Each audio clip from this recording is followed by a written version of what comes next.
Hey guys, I want to talk to you today about living life by invitation instead of orchestration. I think what most people do, I know what I've done throughout my life is wake up every day and try to figure out what am I going to do today to make life better in some way. And I believe that there is a better way. I believe God says that He has planned out a life that is better than anything that we can plan out. So, what instead we should do if we want to live this better life is listen for the daily invitations, be in a posture to be following God instead of following ourselves. I want to look at Mark chapter 9.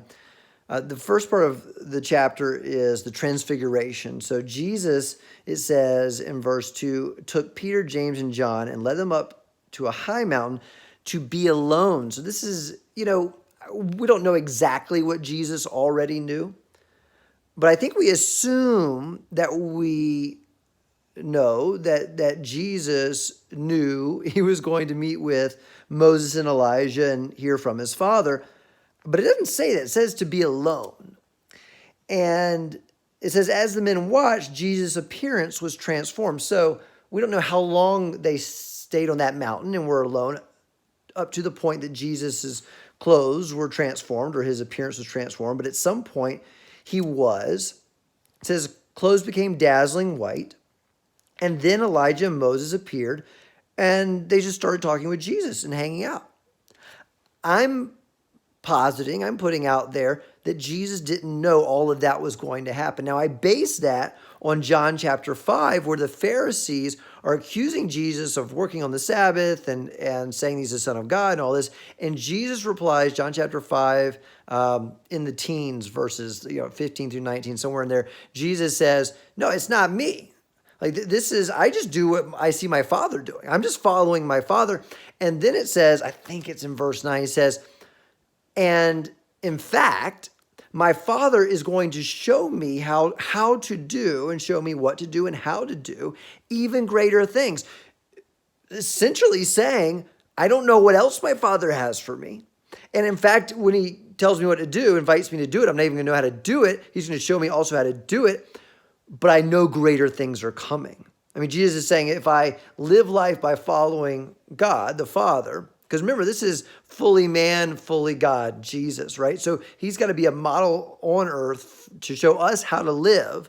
So Jesus is saying, listen, the way to live is by waking up every day and saying, God, you know better. And if we follow God on a consistent basis instead of following ourselves, he's going to take us to greater and greater things. So anyway, I believe he goes up there not knowing that all this stuff is going to happen. And then when all this stuff is happening, Jesus is talking to Elijah and Moses, transfigured, glowing white. Peter exclaims, he's like, hey, let's build some homes and memorials for you guys. And it says in verse 6, Peter said this because he didn't really know what else to say. For they were all terrified. Hey, guess what? You don't know what else to say. Don't say anything at all.